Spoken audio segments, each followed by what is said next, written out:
ஒரு காலத்துல வந்து இந்த தேசத்தினுடைய உற்பத்திகள்ன்றது வந்து மிக பெரிதா இருந்துச்சு. இப்பதான் கதைக்கிறோம் பெட்ரோல் வராது, மண்ணெண்ணெய் வராது, அது வராது.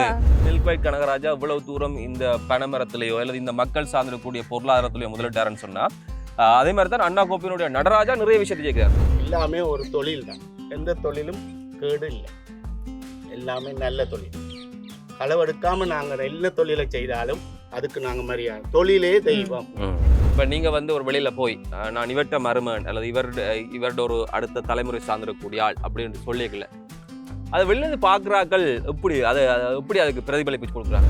உலகம் முழுக்க ஹோட்டல்ஸில் செஃப்னு சொன்னால் ஆம்பளையில் தான் செஃப், பொம்பளையில் இல்லை, பொம்பளையில் வீட்டில் இருக்கிறோம். வாழ்கிற காலத்தில் இருக்கிறது வந்து வாழ்க்கை இல்லை. நாங்கள் மறைஞ்சதுக்கு பிறகு நாங்கள் என்ன செய்தோம், இந்த சமூகம் அதை சொல்லணும், அதுதான் வாழ்க்கை. பேர் யோசிக்கிறோம் எல்லாரையும் விட நான் நல்லா இருக்கும், அப்படி இல்லை, எல்லாரும் நல்லா இருக்கும். அவருடைய பேர் வந்து நடராஜா. ஆனா அண்ணா தொழிலகம் என்ற அந்த பேருக்கு பின்னாலே என்ன இருக்கு?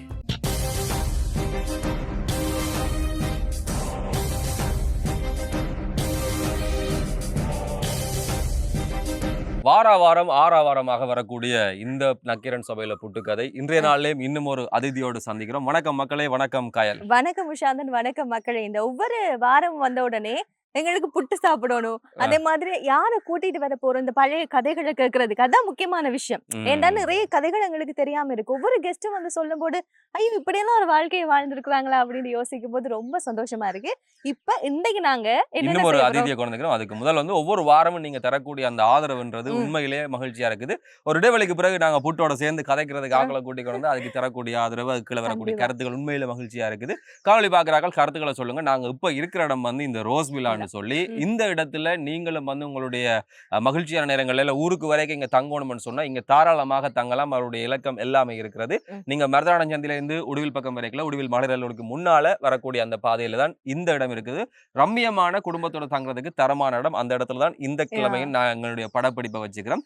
இன்னும் ஒரு முக்கியமான நாளை தான் இன்றைய நாள்ல கொண்டு வர போறோம். ஒரு காலத்துல வந்து இந்த தேசத்தினுடைய உற்பத்திகள்ன்றது வந்து மிக பெரிதா இருந்துச்சு.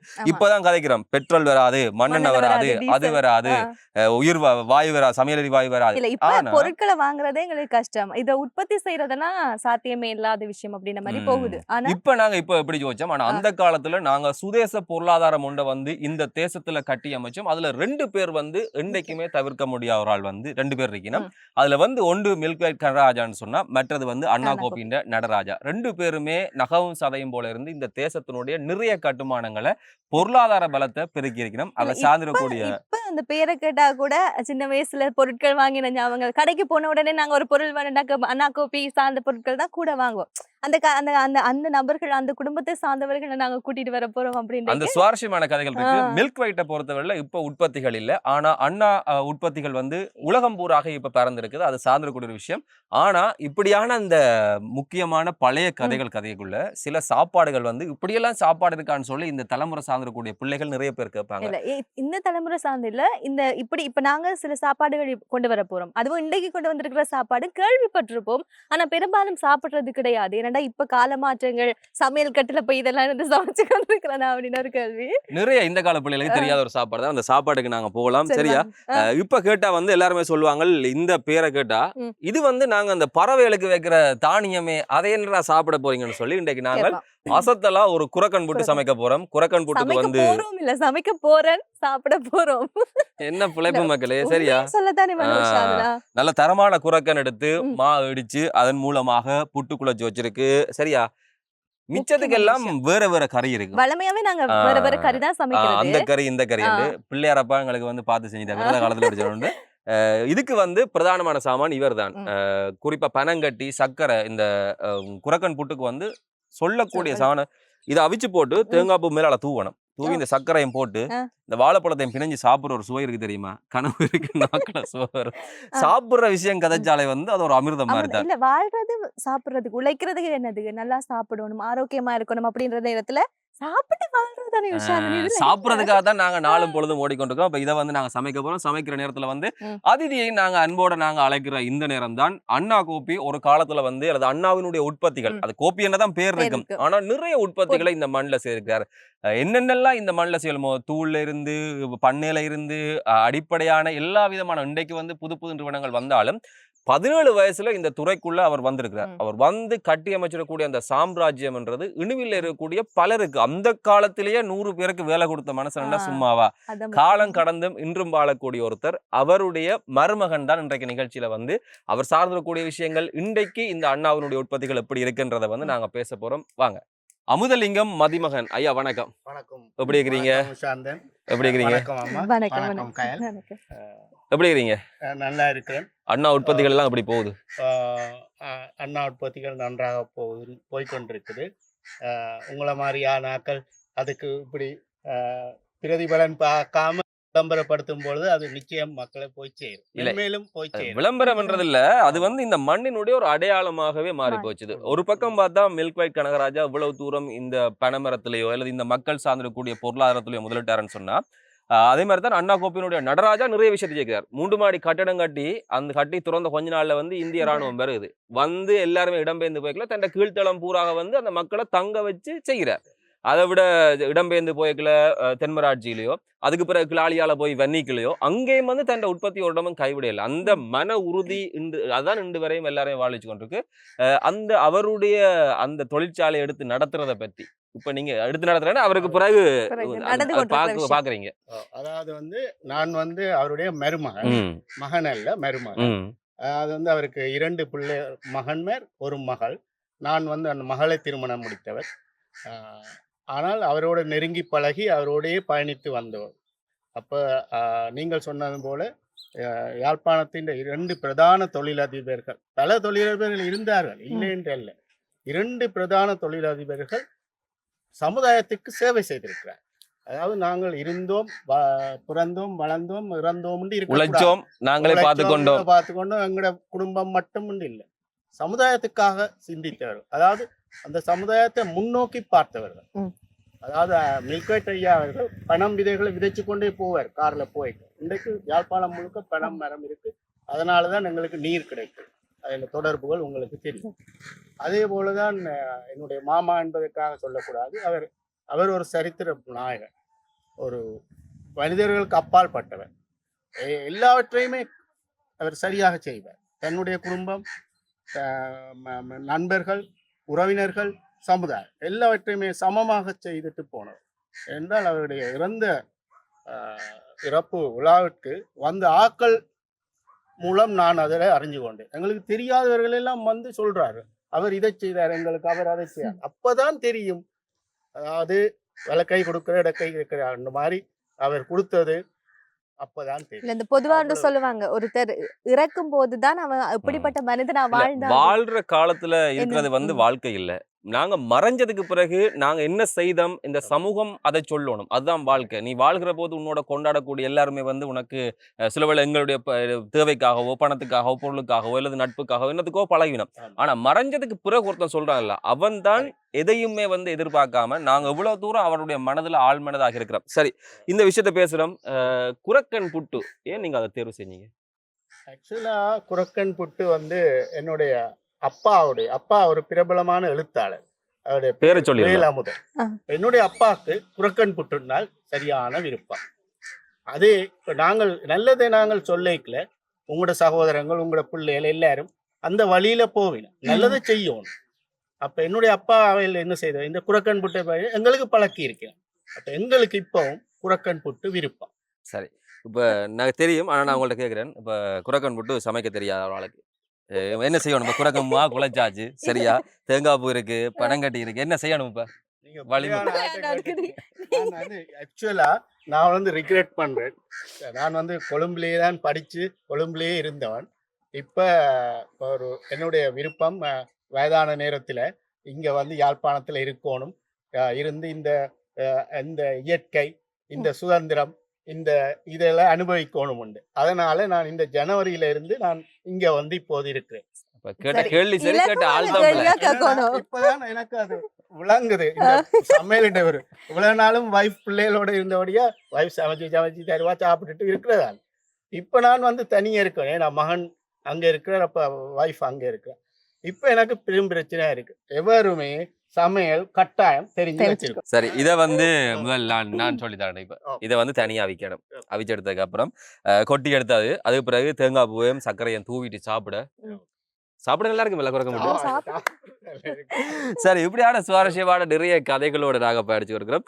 நீங்க நினைச்சீங்களா இப்ப உங்களோட அப்பாவும் இந்த நடராஜா ஐயாவும் வந்து நல்ல நண்பர்கள், அவற்ற நிறுவனத்தை ஒரு காலத்துல நான் மேற்பார்வை செய்து அதுக்கு பிறகு தொடர்ந்து கொண்டு போவேன்? இல்ல, என்னுடைய துறை வந்து வித்தியாசம்.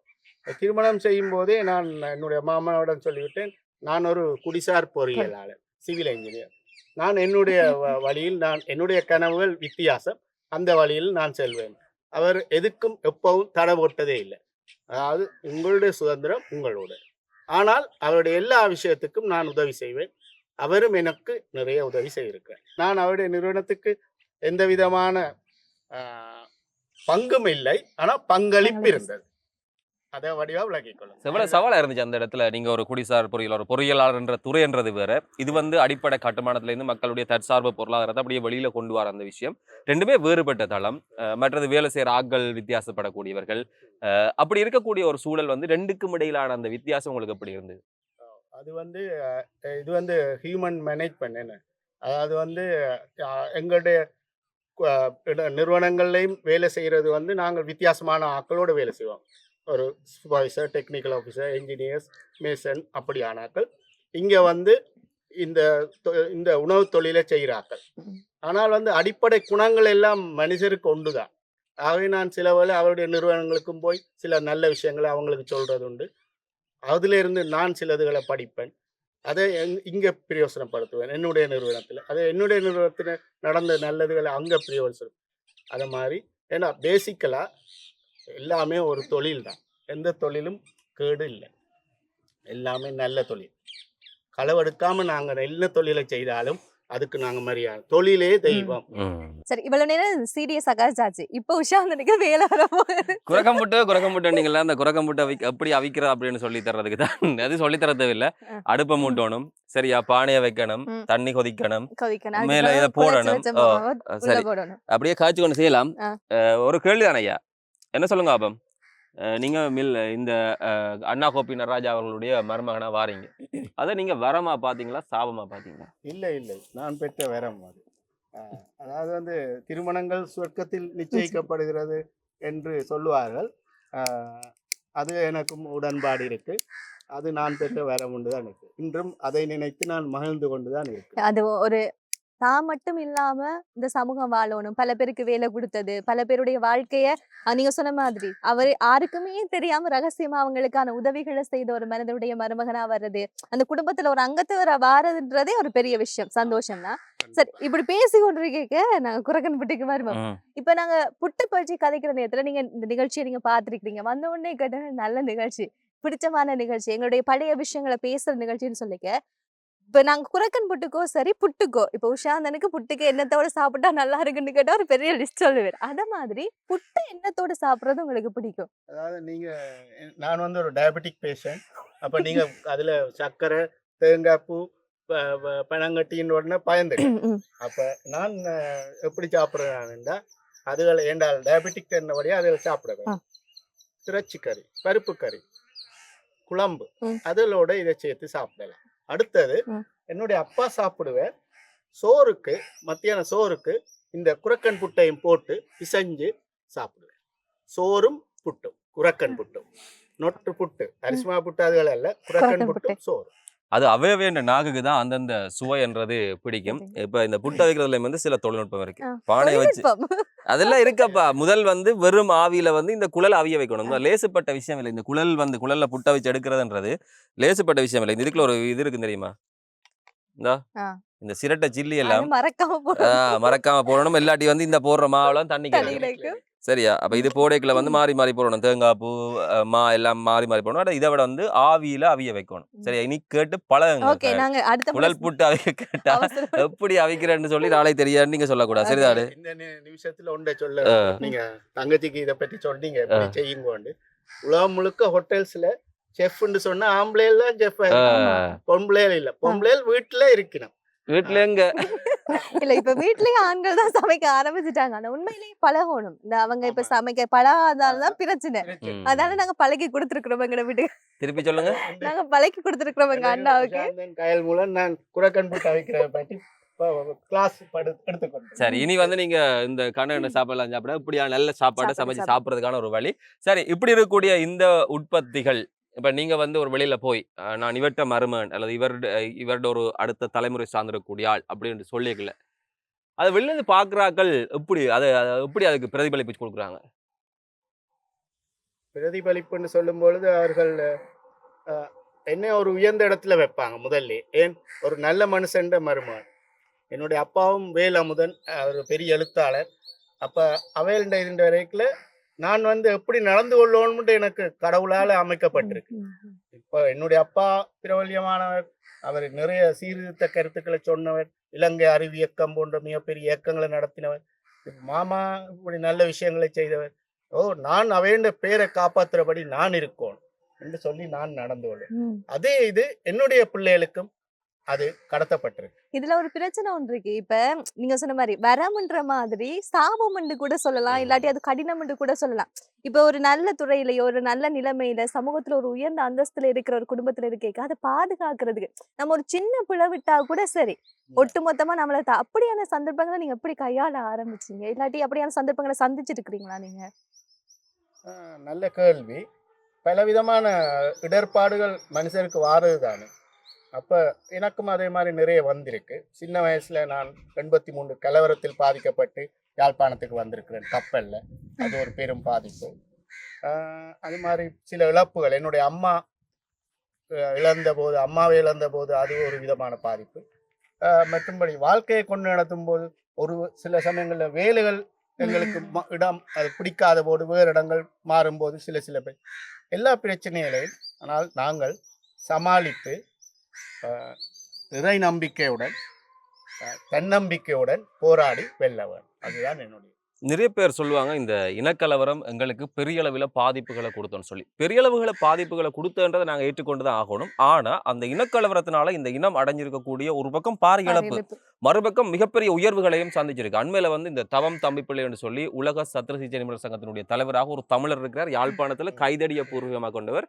செயின்ட் ஜோன்ஸ் கல்லூரி, பம்பலப்பட்டி இந்து கல்லூரி, இந்த 2 பள்ளிக்கூடத்தினுடைய பழைய மாணவர். அவர் கூட இனக்கலவரத்தால் பாதிக்கப்பட்டு இங்க வந்து செயின்ட் ஜோன்ஸ்ல படிச்சதுக்கு பிறகுதான் அவரிட போய் ஒவ்வொரு தளங்களை தொட்டு இன்றைக்கு அமெரிக்காவினுடைய ஒரு பிரபலமான அறுவை சிகிச்சை நிபுணர் அவர் இருக்கார். அப்ப இப்படி நிறைய மனிதர்களை, நிறைய தமிழ் சமூகத்தினுடைய பெரிய பெரிய உயர்ந்த இடங்களை கூடியாக்களை வந்து இந்த இனக்கலவரம் தோற்றுவிச்சிருக்குது. சரி, நீங்க அப்ப இந்த ஓரளவுக்கு இந்த அண்ணா தொழிலகம் இயங்கிக் கொண்டிருக்கக்கூடிய சூழல்ல அதை பார்க்கிற போது நீங்க என்ன யோசிச்சீங்க? அவருடைய அயராத உழைப்பு இன்றைக்கு அவருடைய பிள்ளைகள் அதை வளர்த்து அடுத்த கட்டத்துக்கு இட்டு செல்கின்றார்கள். அதாவது விஷன், முன்னோக்கிய பார்வை இருக்க வேண்டும் ஒவ்வொருவருக்கு. அந்த வழியில் அவரும் போனார், பிள்ளைகளும் அதே மாதிரி இயங்கிக் கொண்டிருக்கிறார்கள். எல்லோருக்குமே அது ஒரு பாடமாக இருக்க வேண்டும். அதாவது நாங்கள் எல்லோரும் முன்னேற்றத்துக்கு நோக்கி தான் அடி எடுத்து வைக்கணும் இல்லையா? இன்றைக்கு காயல் இப்படி இருக்கிறா, நாளைக்கு அவாவே கிட்ட கூட நிக்கல அளவுக்கு உயரத்துக்கு வந்துருவாங்க, இன்னொரு லெவலுக்கு போயிடுவாங்க. அப்ப நாங்க போய் காய்ச்சாலும் எங்களோட தெரிஞ்சாக்க கதைக்கணும். சரி, ஓகே, இல்ல கதைக்க மாட்டேன். புட்ட வச்சு தந்தாலும் கதைக்கலாம். ஏன்னு சொன்னால் மனிதன் என்றால் முன்னேறிக்கொண்டே போகணும். முன்னேற்றத்துக்கு நாம் உதவ வேண்டும். மற்றவர்களுடைய அதாவது சில பேர் யோசிக்கணும் எல்லாரையும் விட நான் நல்லா இருக்கணும். அப்படி இல்லை, எல்லாரும் நல்லா இருக்கும்.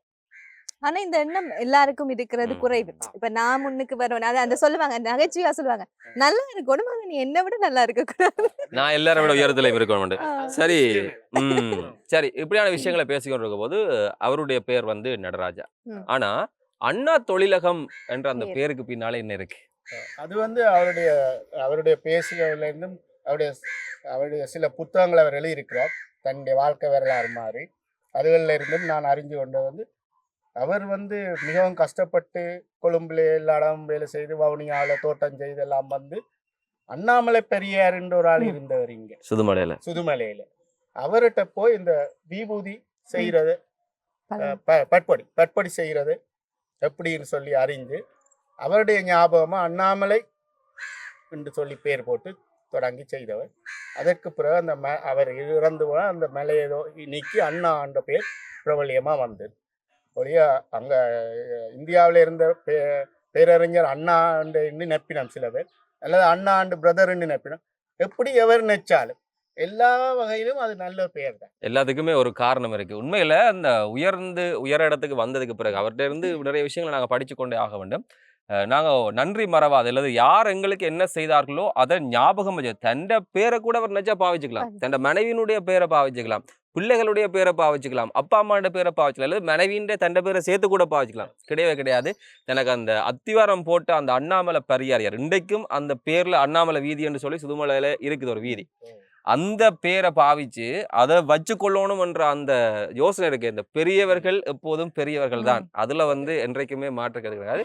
அது மாத்திரம் கிடையாது, முதல்ல அவர் தன்னுடைய இந்த விஷயங்கள் அதை செய்து எங்களுக்கு இந்த பக்குவம் வருமானு சொல்லி நாங்கள் ஒவ்வொருத்தரும் கேட்டு பார்க்கணும். இப்போ நீங்களோ யாரோ அதை கோம் பண்ண மாட்டோம். தண்டை துவிச்சக்கர வண்டியில ஒரு பெட்டியை கட்டி அந்த சாமான் எல்லாத்தையும் தாங்கொண்டே கடையில ஒவ்வொரு கடையா கேட்டு, இன்றைக்கு உங்களுக்கு அவர்கிட்ட பிள்ளைகளுக்கும் அந்த சவால் இருக்காது. வாகனத்துல போனா இத்தனை தேவை எடுத்துவாங்க. ஆனா இவர் தான் போய் சந்தைப்படுத்தணும், இவர் தான் போய் விலை நிர்ணயம் செய்யணும், அதுக்கு சில கூட கேட்பான் குறைய கேட்பான், எல்லாத்தையும் சமாளிக்கணும். அப்படின்றது ஒரு பெரிய கஷ்டமான வேலை. ஆனா அந்த மனுஷன் தனியாக இந்த வேலை எல்லாத்தையுமே செய்து ஒவ்வொரு இடம் நம்ம போய் சேர்த்த அந்த பேர்ன்றதுதான் அண்ணா தொழிலகம் என்ற அந்த இமாலய சாம்ராஜ்யம் உருவாக்கி இருக்குது. அதை விட நிறைய சவால் வந்தது. எந்த சவாலையும் கண்டு அவர் தயங்கல. உங்களுக்கு தெரியுமா நான் நினைக்கிறேன், இந்திய ராணுவத்தினுடைய காலத்துல அவர் எந்த காரணமே இல்லை, அவர் கைது செய்யப்படைக்க 20 வயசோ 25 வயசோ 30 வயசோ இல்லை, 50 வயசுல கைது செய்யப்படுறார். ஒரு சமூகத்துல கம்பீரமா சமூகத்தின் அடையாளமா இருந்த ஒரு மனுஷன் கைவிலங்கிடப்பட்டு பலாலி இராணுவ முகாமில் கொண்டு போய் அடைத்து வைக்கப்படுறார். அவரோட குடும்ப வைத்தியர்கிட்ட அவர் சிகிச்சைக்காக போனதுக்கு பிறகுதான் அவர் காப்பாற்றப்பட்டு வெளியில வரார். ஒரு மனுஷன் எப்படியெல்லாம் துன்பப்படுத்தப்படையலும் ஒன்றுமே செய்யலையா அவர். ஆனா அதுக்கு பிறகு கூட அவர் ஓயல. எந்த சிரிப்போட உள்ள போனாரோ அதே சிரிப்போட அதே சாம்ராஜ்யத்தை காட்டி எழுப்பினார். யுத்தங்கள் அவரை பாதிச்சுது, இடப்பெயர்வுகள் அவரை பாதிச்சுது, என்ன பிரச்சனையும் அவரை பாதிச்சுது. அது எல்லாத்துலையும் இருந்து ஒரு பெரிய ஒரு சாம்ராஜ்யத்தை தான் கட்டி அமைச்சார்ன்றதுல அவர்கிட்ட வேலை செஞ்சாக்கள் நிறைய பேர்கிட்ட நாங்கள் சந்திச்சிருக்கிறேன். அவர் ஒவ்வொருத்தரும் சொல்லக்கூடிய விஷயம், அவர் ஒரு தொழில் அதிபர் மாத்திரமல்ல, ஒரு சகோதரனா, ஒரு அப்பாவா, ஒரு நண்பனா, எல்லா தளங்களில் இருந்து ஒரு முதலாளியில இருக்க முடியுமா?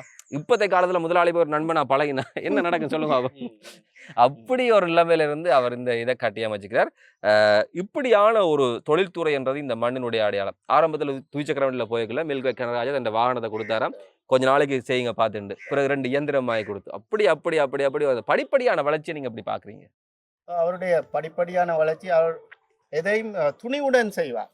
இப்போ நாங்கள் இருக்கிறோம், ஐயோ நான் இந்த வேலையை விட்டுட்டு அடுத்த வேலைக்கு போனா அல்லது நான் சொந்தமாக தொழில் தொடங்கினா யோசிப்போம். அவர் யோசிக்க மாட்டேன், துணிவுடன் களத்தில் இறங்குவேன், வென்று கொண்டு வருவார். ஏன் சதா அதே நினைவு தான், இரவு பகலாக அவருக்கு நினைவெல்லாம் அந்த நினைவில் தான் இருப்பார், அதை சரியாக செய்வார். அதே நேரம் இன்னொன்றையும் நான் சொல்ல விரும்புகிறேன், அதுக்கேற்ற ஆட்கள் அவைக்கு வந்துச்சு. இன்றைக்கு உஷாந்தன் இன்றைக்கு இந்த ப்ரோக்ராம் செய்கிறாருன்னா கயலும் நானும் ஒரு வந்தாட்டி செய்யல, என்ன உங்களுக்கு தனியாக நின்று காய்ச்சிட்டு போகணும். அது மாதிரி ஒரு கூட்டா செய்கிறதுக்குல அது வெற்றி பெறும். அதுக்கு அவருக்கு உறவினர்கள், அந்த ஊரவர்கள், மற்றவர்கள் எல்லாம் அந்த நேரம் அவருக்கு உதவி செய்திருக்கிறார்கள். சரி, நிறைய இப்பத்தியான் ஜெனரேஷனை நான் தாக்க விரும்பல, அப்படியான பக்குவம் இல்ல, அது பிழைன்னு சொல்ல முடியாது, அது இயல்பு தெரியல. ஆனால் உங்களுக்கு வரணும். நாங்கள் எல்லாரும் நீங்க முதல் சொன்னீங்க நன்றி உணர்வு, கிராட்டிடியூட் கட்டாயம் அது இருக்கும். மனுஷருண்டா அந்த நன்றி உணர்வு இருக்கும் ஐயா. அடுத்து 2வது இந்த உழைப்பு தூய மனதோட கொடுக்கணும். எங்கே நாங்கள் வேலை நீங்கள் ஐபிசிக்கு வேலை செய்யலாம், இல்லை நான் இப்போ எல்ஐ விலாஸ்ல ஒர்க் பண்றேன். எல்ஐ விலாஸ்ல 72 இதை ரோஸ் விழா மாதிரி 72 விலாஸ் கட்டினோம் அங்க. தெரியும், அது ஒரு நல்ல ப்ராஜெக்ட். அப்போ அதுக்கு என்ன சீனியர் கன்சல்டனா அப்பாயிண்ட் பண்ணி நான் இப்போ அங்கே ஒர்க் பண்ணி கொண்டிருக்கேன். வீக்லி 2-3 டேஸ் போடுறேன். ஸோ அது நல்ல விஷயத்தை செய்யக்கல நாங்கள் அதுக்கு கொடுக்கணும். உழைப்பை நாங்கள் மனசார கொடுக்கணும். அப்போதான் அந்த நிறுவனமும் வளரும். அந்த காலத்தில் வளர்ந்தது, இந்த காலத்தில் அது இருக்கிறதா உங்களுக்கு? சரி, நிறைய விஷயங்கள் நாங்கள் பேசிக்கொண்டிருக்கிறோம். என்னடாப்பா இவ்வளோ கதைக்கிறீங்க, பிரதானமான அந்த விஷயத்துக்கு இன்னும் போக இல்லை. கயல் ஒரு பக்கம் என்ன செய்றீங்க, எவ்வளவு நேரம் கதைக்காரீங்க, வாங்க போவோம் அப்படின்ற மாதிரி கயல்கிட்ட பார்வை இருக்கு. இன்று நாள் விருந்தினரையும் எதிர்பார்ப்பு இருக்கு தானே. சரி, நாங்கள் புட்டெல்லாம் அவிச்சிட்டு சாப்பிட்டு கொண்டு தொடர்ந்து கதைக்கலாம். நிகழ்ச்சியில் சிறிய இடைவேளை.